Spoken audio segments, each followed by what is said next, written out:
Hello, आप सभी का स्वागत है मेरे channel Singh government exam point पर। आज ये लास्ट लेक्चर है ह्यूमन रिप्रोडक्शन का, जो कि एनसीईआरटी क्लास 12 के बायोलॉजी का चैप्टर है। आज का लेक्चर हम पढ़ेंगे एम्ब्रायनिक डेवलपमेंट पर, पार्टूरेशन पर और लैक्टेशन पर। इससे पहले भी 5-6 लेक्चर मैंने अपलोड कर चुका हूँ अपने channel Singh government exam point पर। उसको कृपया देख लीजिएगा और आशा करता हूँ आपने देखा भी होगा और ढेर सारा प्यार भी दिया होगा उसको, और चैनल को सब्सक्राइब भी किया होगा। तो चलिए आज का लेक्चर स्टार्ट करते हैं विदाउट एनी डिले। लास्ट तक जरूर देखिएगा, लाइक सब्सक्राइब करते रहिएगा। चलिए स्टार्ट करते हैं। तो सबसे पहले स्टार्ट करेंगे एक्स्ट्रा एम्ब्रायोनिक मेम्ब्रेन के डेवलपमेंट की बात करते हैं, ठीक है। तो ये फिगर 2.12 देखिए, ये राइट साइड में दिया हुआ figure 2.12, human fetus within the uterus. उसका फोटो दिया हुआ है। ये आपका एम्ब्रायो है।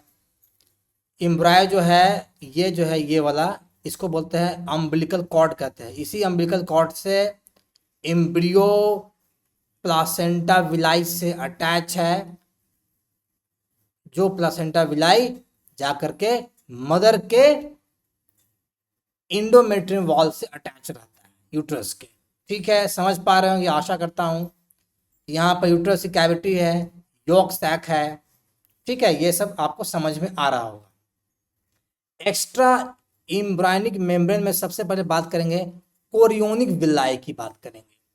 तो जब ब्लास्टोसिस्ट का इम्प्लांटेशन हो जाता है, तो ब्लास्टोसिस्ट का जब यहाँ फिगर देखिए, जब ब्लास्टोसिस्ट का इम्प्लांटेशन हो गया और यहाँ पर आपका इंडोमेट्रियम वॉल है, इसी इंडोमेट्रियम वॉल के चारों तरफ यहीं पर फिंगर लाइक प्रोजेक्शंस आता है। कहाँ पर? ट्रोफोब्लास्ट पर, जिसको कोरोनिक विलाय कहते हैं। लास्ट क्लास में आपको बताया था कि ब्लास्टोमियर जो होता है, वह डिफ्रेंशिएट करके दो लेयर बनाता है सेल का। एक को बोलते हैं इनर सेल मास और दूसरे को क्या बोलते हैं? ट्रोफोब्लास्ट कहते हैं, ट्रोफोब्लास्ट। तो यही ट्रोफोब्लास्ट है जिस पर फिंगर लाइक प्रोजेक्शंस आपका अपीयर होता है, निकलता है, उसी को कोरोनिक विलाय कहते हैं। यहां तक समझ में आ गया होगा, आशा कर रहा हूं मैं। और ये जो कोरोनिक विलाय है, इसको चारों तरफ से यूटेराइन टिश्यू घेरे रहता है। इसमें लिख लीजिए, इस यूटेराइन टिश्यू में खास करके इंडोमेट्रियम वॉल, ये जो होता है इंडोमेट्रियम वॉल, ये इंडोमेट्रियम वॉल में वाल को जब इम्प्लांटेशन हो जाता है, तो इस इंडोमेट्रियम वाल को एक दूसरा नाम भी है, जिसको कहते हैं डेसीडुआ। तो डेसीडुआ नाम इंडोमेट्रियम का पड़ जाता है आफ्टर इम्प्लांटेशन ऑफ ब्लास्टोसिस्ट। तो यही इंडोमेट्रियम डेसीडुआ कोरोनिक विलाई को चारों तरफ से घेर लेता है। प्लस मटरनल ब्लड भी कोरोनिक विलाई के चारों तरफ आ जाता है। तो इस प्रकार से chorionic villi, uterine tissue that is endometrium decidua and second maternal blood से घिरा रहता है। आशा करता हूँ यहाँ तक आप समझ पाए होंगे। दूसरा जो मेम्ब्रेन उसका नाम है प्लासेंटल विलाय। अब देखिए, ये जो प्लासेंटल विलाय होता है, ये दो टिश्यू से मिलकर बना है। एक टिश्यू है कोरियोनिक विलाय, जो ब्लास्टोसिस्ट की तरफ से आ रहा है, एम्ब्रायो की तरफ से आ रहा है। दूसरा है यूटेराइन टिश्यू, इसमें अगेन क्या होगा? डेसीडुआ। किसको बोलते हैं डेसीडुआ? इंडोमेट्रियम वॉल को बोलते हैं decidua after implantation of blastocyst. तो यूटेराइन टिश्यू और कोरोनिक विलाई दोनों से मिलकर बना हुआ है प्लासेंटा विलाई। ठीक है, ये जो प्लासेंटा विलाई है, ये स्ट्रक्चरली और फंक्शनली एम्ब्रियो को मटरनल बॉडी से जोड़ती है। समझ में आ गया? क्लियर है? बट ये जो प्लासेंटा है, ये प्लासेंटा एम्ब्रियो में कैसे जुड़ती है? तो ये प्लासेंटा एम्ब्रियो में वाया अम्बिलिकल कॉर्ड से जुड़ती है। आइए डायग्राम में देख लीजिए भैया, ये एम्ब्रियो है, इस एम्ब्रियो की चारों तरफ ये क्या है, आपका अम्बिलिकल कॉर्ड है। इसी अम्बिलिकल कॉर्ड से ना ये प्लासेंटा विलाई जुटा हुआ है, और यही प्लासेंटा विलाई आपका यहाँ मदर के इंडोमेट्रियन वाल से जुटा हुआ है। आए समझ में बात? तो प्लासेंटा विलाई एक तरफ एम्ब्रियो के एम्बिलिकल कॉर्ड से जुड़ा है, दूसरी तरफ मटरनल टिश्यू यानी इंडोमेट्रियन वॉल से जुड़ा हुआ है, जिसको डेसिडुआ भी कहते हैं आफ्टर इम्प्लांटेशन ऑफ ब्लास्टोसिस्ट। समझ में आया? आशा करता हूँ बिल्कुल आप समझ गए होंगे आप लोग, कोई दिक्कत किसी को नहीं रहा होगा। क्लियर है? ठीक है, चलिए आगे बढ़ते हैं। जब समझ गए बातों को तो ये भी समझ लीजिए इस प्लासेंटा का काम क्या है, क्या रोल अपनाता है। सबसे पहला काम, एम्ब्रियो को ऑक्सीजन एंड न्यूट्रिएंट देता है। मदर के बॉडी से ऑक्सीजन न्यूट्रिएंट लेकर के एम्ब्रियो को ट्रांसमिट कर देता है। At the same time embryo से CO2 निकाल देता है और एक्सक्रीटरी एंड वेस्ट मटेरियल भी निकाल देता है और मदर को दे देता है। मदर उसको बाद में अपने बॉडी से बाहर निकाल देती है। आई समझ में बात कि प्लासेंटा का क्या रोल है? क्लियर हो रही है बातें? ठीक है। Transport of substances, minerals, ion, इन सब पर ट्रांसपोर्ट एम्ब्रियो को देना, फिर एम्ब्रियो से बाहर निकालना जो वेस्ट मटेरियल से। और सबसे अहम इंपॉर्टेंट बात, यह जो आपका प्लासेंटा है यह इंडोक्राइन टिश्यू की तरह बिहेव करता है, मतलब ये सर्टेन हार्मोन्स को रिलीज करता है। बहुत इंपॉर्टेंट है, कॉपी में लिखिएगा और याद रखिए कौन कौन सा हार्मोन्स है। HCG हार्मोन्स, ये हार्मोन्स कॉर्पस ल्यूटियम को मेंटेन रखता है ताकि कॉर्पस ल्यूटियम लगातार प्रोजेस्टेरोन को क्या करता रहे, बनाता रहे और सिक्रीट करता रहे। दूसरा, ह्यूमन प्लासेंटा लैक्टोजेन भी है, ये क्या करता है, हार्मोन सिक्रीट करता है, इससे मिल्क बनाने में भी मदद मिलती है। तीसरा, एस्ट्रोजन को भी सिक्रीट करता है। चौथा, जब कॉर्पस ल्यूटियम प्रेगनेंसी के लेटर फेज में जब डीजेनरेट कर जाता है और उसके काम को प्लासेंटा ले लेता है, तब प्लासेंटा प्रोजेस्टेरोन को भी सिक्रेट करना शुरू कर देता है। आई समझ में बात? मजा आ रहा है? कोई दिक्कत तो नहीं है? अब एक बहुत इंपॉर्टेंट बात समझिए, जब महिला बच्चों को जन्म दे देती है, बच्चा जब महिला के गर्भ से बाहर निकल जाता है तो प्लासेंटा को महिला के बॉडी से बाहर निकाल दिया जाता है, और कुछ लोग उसको प्लासेंटा को क्रायो प्रिजर्व करवा देते हैं उसको नाइट्रोजन, उसको -196 डिग्री पर, -196 डिग्री पर उसको नाइट्रोजन सिलेंडर में उसको क्या करते हैं, प्रिजर्व करवा देते हैं, ताकि लेटर स्टेज में बच्चा जब बीमार पड़े तो इसी प्लासेंटा में स्टेम सेल्स होता है, उसी स्टेम सेल से बच्चे की बीमारी भी ठीक हो सकती है, प्लस उस प्लासेंटा पर फर्दर लोग रिसर्च भी कर सकता है। इसलिए आजकल ये ट्रेंड में हो गया है, लोग प्लासेंटा को प्रिजर्व भी करवाते हैं। ठीक है, तो यहाँ तक समझ में आ रहा होगा, आशा करता हूँ। एक पॉइंट अभी कॉपी में लिख लीजिए, यही प्लासेंटा, जितने भी एंटीबॉडी है उस एंटीबॉडी में से IgG एंटीबॉडी को यह प्लासेंटा क्रॉस करवाता है मैटरनल ब्लड से एम्ब्रायो की तरफ। सिर्फ IgG मैटरनल ब्लड से प्लासेंटा को होते हुए एम्ब्रियो के पास चला जाता है, और यही IgG एम्ब्रियो को प्रोटेक्शन देता है। ये कॉपी में लिख लीजिए, यही मात्र एक एंटीबॉडी है जो प्लासेंटा से क्रॉस होता है। समझ में आया बात? क्लियर हो रही है? बातें सब समझ में आ रही है? मजा भी आ रहा होगा, आशा करता हूँ। चलिए नेक्स्ट स्लाइड की तरफ। अब प्रेगनेंसी के समय में कुछ हार्मोन्स रिलीज होगा, जैसे कि HCG बता दिया, HPL बता दिया, रिलैक्सिन भी रिलीज होता है यह हार्मोन। लेटर ऑन हम इस आगे स्लाइड में पढ़ेंगे रिलैक्सिन का क्या काम है। उसके बाद में एस्ट्रोजन भी रिलीज होता है, प्रोजेस्ट्रोजन भी रिलीज होता है, कॉर्टिसोल भी रिलीज होता है, प्रोलैक्टिन भी रिलीज होता है, थायरॉक्सिन भी रिलीज होता है। इन सब का मेटेरियल रिलीज होता है, ये कुछ ना कुछ काम करते ही रहते हैं। इनका काम क्या है, फीटल का ग्रोथ कराना है, उसमें काम आएगा। मेटाबॉलिक चेंजेस लाना, जैसे कि ग्लाइकोजन सिंथेसिस करना और लिपिड सिंथेसिस करना, उस समय इनका काम आता है। प्रेगनेंसी को मेंटेन रखना है, प्रेगनेंसी बरकरार रहे, उसमें भी काम आता है। अब देखिए यहां तक तो आप समझ में आ गया हो, आपको क्लियर हो गया। अब एक बहुत इंपॉर्टेंट पॉइंट यहाँ पे दिया हुआ है, inner cell mass. Last lecture में बताया था कि ब्लास्टोमियर जब ट्रोफोब्लास्ट और इनर सेल मास में डिफ्रेंशिएट कर जाता है, तब क्या होता है, तब यही inner cell mass later on later on जब फर्दर डेवलपमेंट करेगा तो इसी इनर सेल मास से आउटर लेयर बनता है जिसको इक्टोडर्म कहते हैं। मान लीजिए ये आउटर लेयर है, इसको इक्टोडर्म कह दिए। ठीक, समझ में आ रहा होगा। इसी इनर सेल मास से सबसे अंदर की तरफ बनता है इनर लेयर, इसको बोलते हैं इंडोडर्म। क्या बोलते हैं? इंडोडर्म। और बाद में इसी इक्टो और इंडो के बीच में, यहां पर इसी इक्टो और इंडो के बीच में मैं थोड़ा सा रेड से थोड़ा डार्क कर रहा हूं, यही इक्टो और इंडो के बीच में क्या बनता है? मेसोडर्म। क्या बनता है? मेसोडर्म बनता है। ये फंक्शन है। और इसी इक्टो, इंडो और मेजो से बाद में क्या होता है? डिफरेंट ऑर्गन्स बन करके पूरी की पूरी फीटस को डेवलप करके एक एम्ब्रियो डेवलप होकर के एक बेबी में कन्वर्ट हो जाता है। आई समझ में बात? कोई दिक्कत किसी को नहीं, आशा कर रहा हूं। ठीक है, इनका इन लेयर का क्या काम है बता दिया। सारे एडल्ट में जितने भी ऑर्गन्स है, यही ये ऑर्गन्स या तो इक्टोडर्म से बने हैं, या मेजोडर्म से बने हैं, या इंडोडर्म से बने हैं। अब पूरे बॉडी को बना के ये रख देता है। समझ में आया ये स्लाइड?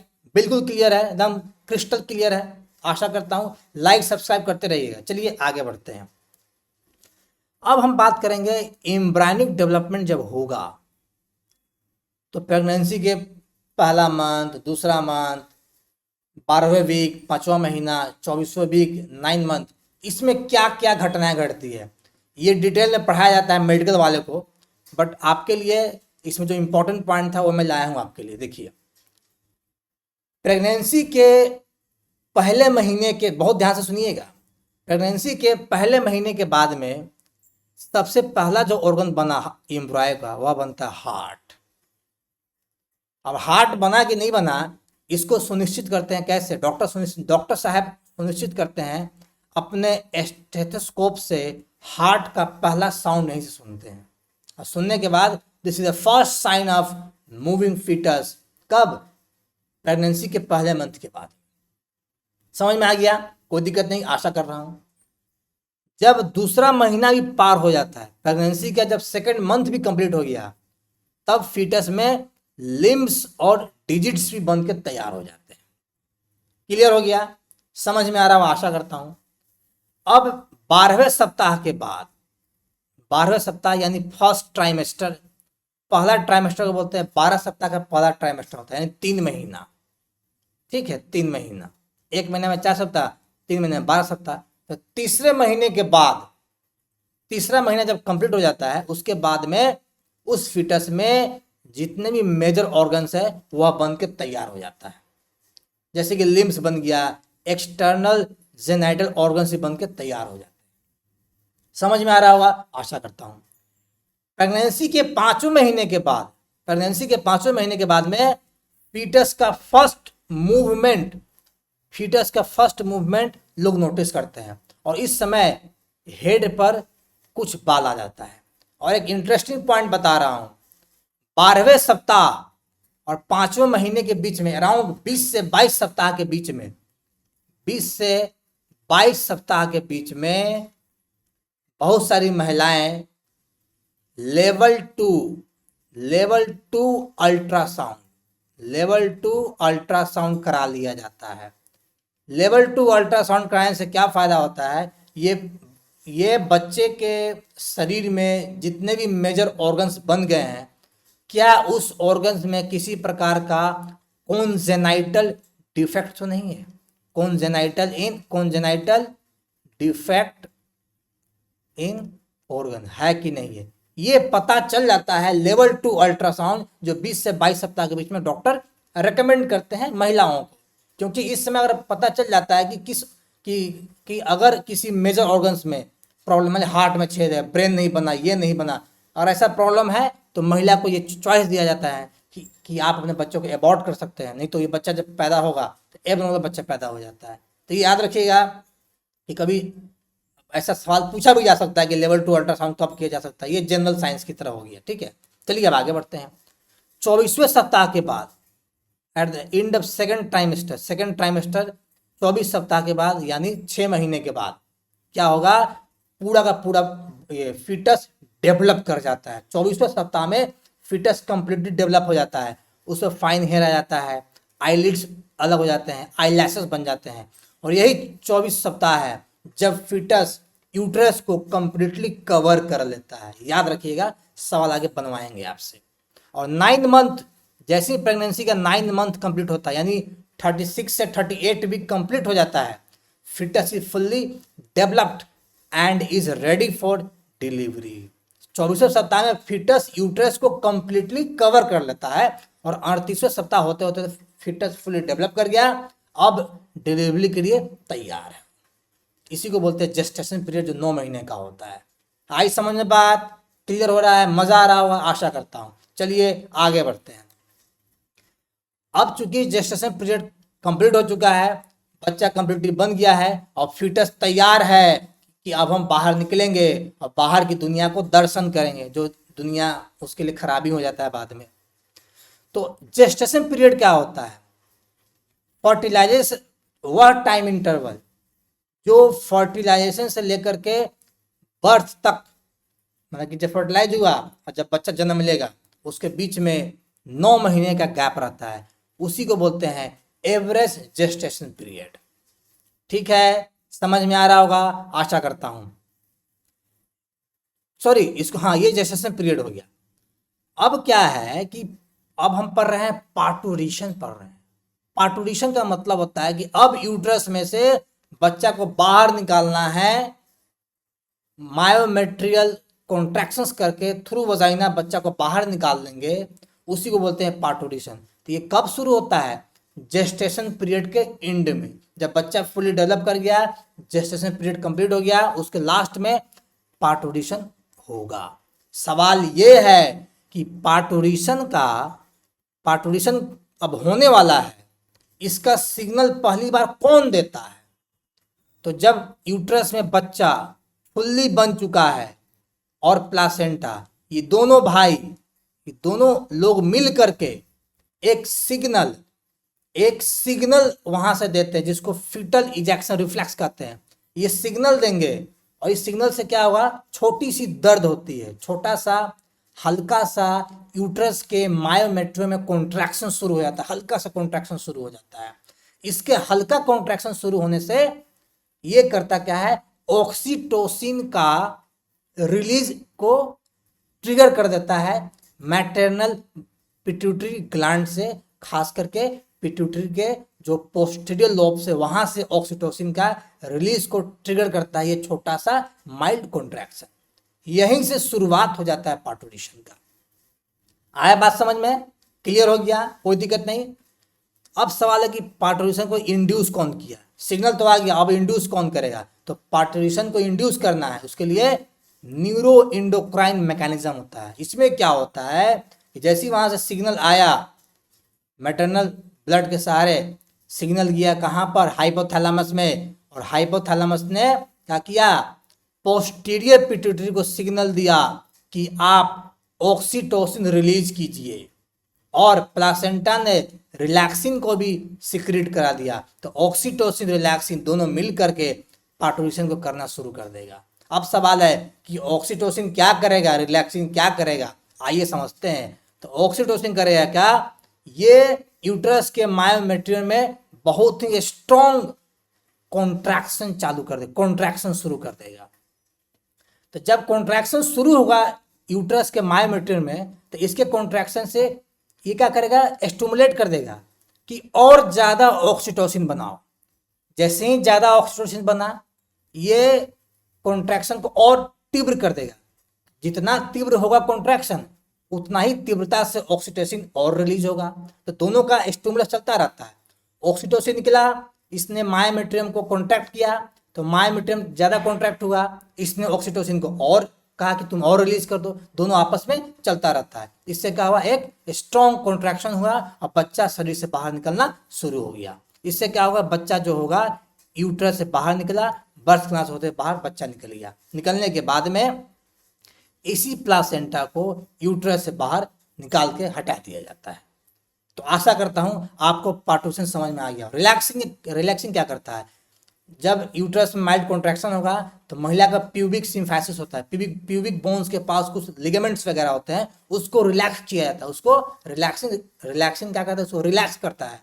ताकि और फैले, और उसका जो ये यूट्रस के नीचे का जो पार्ट होता है उसको और फैलाएगा। जब फैलेगा, जब सर्विक्स फैलेगा, वजाइना जब फैलता है तो बच्चे का मूवमेंट आसान हो जाता है। समझ में आ गया आपको? कोई दिक्कत नहीं, क्लियर हो रहा होगा आशा करता हूँ। चलिए आगे बढ़ते हैं। जब पार्टुरेशन हो गया, बच्चा शरीर से बाहर निकल चुका है, तो दूध भी पिएगा भैया कि नहीं? दूध पिलाओ, दूध तो पिलाना ही पड़ेगा मदर को। अब पढ़ेंगे लैक्टेशन। लैक्टेशन क्या होता है? प्रेगनेंसी के दौरान ही मैमरी ग्लैंड में, फीमेल के ब्रेस्ट के मैमरी ग्लैंड डिफ्रेंशिएट करना शुरू करेगा। डिफ्रेंशिएट करके अपने एल्वियोलाई में मिल्क को क्या करेगा? बनाएगा। एल्वियोलाई में मिल्क को बना करके स्टोर कर लेगा। इसी को बोलते हैं लैक्टेशन, यानी दूध का बनना एल्वियोलाई में। इस काम को कौन कराता है? इस काम को कराता है प्रोलैक्टिन नामक हार्मोन्स। ये प्रोलैक्टिन हार्मोन्स एंटीरियर पिट्यूटरी से निकलता है और मेमोरी ग्लैंड को मैसेज देता है कि भैया एल्वियोलाई को बोल दो कि तुम दूध बना के रख दो। तो ये दूध बना के रख दिए, दूध तो बन के रखा गया। अब दूध बाहर कैसे निकलेगा? दूध को बाहर भी तो निकालना है, एल्वियोलाई से बाहर निकालना है, तो ऑक्सीटोसिन हार्मोन्स आएगा। ये ऑक्सीटोसिन हार्मोन्स करेगा क्या? एल्वियोलाई से दूध को निकाल करके मेमोरी डक्ट में भेज देगा वाया मिल्क इजेक्शन रिफ्लेक्स। और ये मेमोरी डक्ट से निकल करके कहाँ जाएगा? निप्पल में जाता है। निप्पल में जाएगा। और जैसे ही निप्पल को बच्चा मुंह में लेकर के उसको स्क्वीज करेगा, दबाएगा, दूध उसके मुंह में जाना शुरू हो जाता है। तो जब जब बच्चा रोएगा, माँ के निप्पल को दबाएगा, तब तब ऑक्सीटोसिन बॉडी से रिलीज होगा और ये जाकर के एल्वियोलाई को बोलेगा आप दूध को बाहर निकालो। ये मेमोरी डक्ट में दूध जाएगा, वहां से जाएगा निप्पल में, निप्पल से बच्चे के माउथ में चला जाता है। कितना बढ़िया मैकेनिज्म बनाया गया, मजा आ जाता है बच्चों को दूध पीने में। अब लैक्टेशन की बात करें, क्यों लैक्टेशन करें? बच्चों को फीड करना, ब्रेस्ट फीडिंग कराना, इसे जरूरी है। अब सवाल है कि जब लैक्टेशन होता है ना, जब मिल्क का सिक्रीशन होता है, इनिशियल टाइम में, अर्ली डेज ऑफ लैक्टेशन में, उसमें गाढ़ा गाढ़ा दूध निकलता है, गाढ़ा दूध निकलेगा। उस दूध को बोलते हैं कोलोस्ट्रम कहते हैं। क्या कहते हैं उसको? उस दूध को कहते हैं कोलोस्ट्रम। यह कोलोस्ट्रम काफी इंपॉर्टेंट होता है, काफी फायदेमंद होता है बच्चे के लिए। क्यों? देख लीजिए, इस कोलोस्ट्रम में IgA एंटीबॉडी रहेगा, इससे फैट नहीं होता है, पीला कलर का दूध होगा, विटामिन A होगा, इसमें लिम्फोसाइट होगा जो बच्चे को इन्फेक्शन से लड़ने में हेल्प करता है, और भी सारे न्यूट्रिएंट होते हैं। इसलिए कहा जाता है, महिला को एडवाइस दिया जाता है कि जो पहला दूध जो होता है उससे बच्चों को पिलाइए, बच्चों को स्तनपान कराइए। वही दूध बच्चा को स्ट्रांग बनाएगा, बच्चा को मजबूती देगा, और वहीं से बच्चा का इम्यून सिस्टम बनना शुरू हो जाता है। समझ में आया? आशा कर रहा हूं मैं। ठीक है, चलिए आगे बढ़ते हैं। अब देखिए, फीमेल रिप्रोडक्टिव सिस्टम में बहुत सारे हार्मोन्स मैंने पढ़ाया था शुरू में 3-4 लेक्चर में। उसी हार्मोन्स को हम लोग थोड़ा सा रिवीजन कर लेते हैं। जैसे कि GnRH हार्मोन्स, ये हाइपोथैलेमस सिक्रेट करता है, एंटीरियर को बोलता है कि आप LH एंड FSH को रिलीज कर दीजिए। FSH से फॉलिकल डेवलपमेंट होता है और LH से क्या होता है? ओवुलेशन होता है। FSH एंटीरियर पिट्यूटरी से निकलेगा, ओवरी को हिट करेगा, फॉलिकुलर ग्रोथ शुरू कर देता है। LH भी एंटीरियर पिट्यूटरी से निकलेगा, ओवरी पर टारगेट करेगा, ओवुलेशन कराएगा, ल्यूटिनाइजेशन कराएगा, प्रोजेस्टेरोन बनाएगा। ये सब पढ़ा चुका हूँ मैं, बस रिवीजन करवा रहा हूँ मैं। एस्ट्रोजेन, ये ओवरी से निकलेगा, यूट्रस को टारगेट करेगा, ब्रेस्ट को टारगेट करेगा, पिट्यूटरी को टारगेट करेगा। और ये इसका काम क्या है? काम है ये एस्ट्रोजेन इंडोमेट्रियल को ग्रोथ कराएगा, इसे ग्रोथ को बढ़ाता है।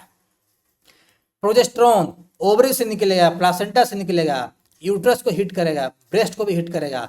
ये इंडोमेट्रियम को तैयार करता है प्रेगनेंसी होने के लिए। जब प्रेगनेंसी होने वाला था तो ताकि जब ब्लास्टोसिस्ट आएगा तो इम्प्लांटेशन करेगा, इम्प्लांट करेगा, तो उसके लिए इंडोमेट्रियम का बनना, प्रिपेयर होना बहुत ज़रूरी होता है। आशा करता हूँ चीज़ों को आप समझ पा रहे हो। चलिए आगे बढ़ते हैं। अब अगला हार्मोन इनहिबिन ओवरी रिलीज करता है, एंटीरियर पिट्यूटरी को बोलेगा कि FSH ज़्यादा बन चुका है, उसको बनाना रोक दो। रिलैक्सिन ये ओवरी भी निकालता है, प्लासेंटा भी निकालता है, यूट्रस को हिट करता है और यूट्राइन मसल्स को रिलैक्स करता है, लिगामेंट को रिलैक्स करता है। प्रोलैक्टिन एंटीरियर पिट्यूटरी से निकलता है, मेमरी ग्लैंड को बोलता है कि आप दूध को बना दो। समझ में आ रहा है? आशा कर रहा हूं मजा ले रहे होगे लेक्चर का। ठीक है, आगे बढ़ते रहिए। ऑक्सीटोसिन पोस्टीरियर पिट्यूटरी से निकलता है, यूट्रस को हिट करता है और यूट्रस में कॉन्ट्रैक्शन लाएगा, लेबर पेन लाता है और दूध का इंजेक्शन भी करवाता है मेमरी ग्लैंड से। HCG human chorionic gonadotropin hormone placenta release करता है, ओवरी को हिट करेगा, कॉर्पस ल्यूटियम को मेंटेन रखता है ताकि ये प्रोजेस्टेरोन को अर्ली प्रेगनेंसी में बनाता रहे, क्योंकि लेटर प्रेगनेंसी में कॉर्पस ल्यूटियम अपना काम बंद कर देता है, उसके काम को प्लासेंटा चालू कर देता है और प्रोजेस्टेरोन रिलीज करना शुरू कर देता है। यहाँ तक आपको समझ में आ रहा होगा। आशा करता हूँ लेक्चर लंबा जा रहा है क्योंकि इसमें मटेरियल भी है, कंटेंट भी दिया गया है। चलिए आगे बढ़ते हैं। जब आगे बढ़ ही गए तो सवाल बना लो, सवाल को बना लीजिए भैया। सवाल कहता है प्रेगनेंसी के किस इंटरवल में फीटस पूरे यूट्रस को अच्छे से फिल कर लेता है? तो बताया था आपको लेक्चर में 24वें सप्ताह में इंटायर यूट्रस को फीटस ग्रोथ करके फिल कर देता है 24वें सप्ताह में, और 38वें सप्ताह में फीटस रेडी हो जाता है मदर के उम्र से बाहर निकलने के लिए। तो ये सवाल बीपीसी तैयारी में पूछा गया है। चलिए आगे बढ़ते हैं। दूसरा सवाल, वह कौन सा हार्मोन है जो पार्टूरिशन में मदद करता है? पार्टूरिशन यानी लेबर पेन लाना, बच्चों को शरीर से बाहर निकलना, दो हार्मोन का काम करता है। LHFSH नहीं करेगा, एस्ट्राडायोल नहीं करेगा, करेगा क्या? Oxytocin and relaxin. समझ में आया? लेक्चर पढ़े तो सवाल बनाना, इसीलिए कह रहे हैं कि मेरे चैनल को सब्सक्राइब कर लीजिए, वीडियो को लाइक कीजिए, जुड़ रहिए, अभी तो और इसमें लेक्चर में ऐड करने वाला हूँ। ठीक है, तो इसी के साथ लेक्चर समाप्त होता है और ह्यूमन रिप्रोडक्शन का कंप्लीट चैप्टर मैंने पढ़ा दिया जो NCERT क्लास 12 में पढ़ाया जाता है। इससे आपको बहुत मदद मिलेगा, इससे अधिक क्वेश्चन आने की चांसेस है। PGT जूलॉजी में तैयारी करते रहिए, मेरे चैनल से जुड़ते रहिए। तब तक tata bye bye, take care.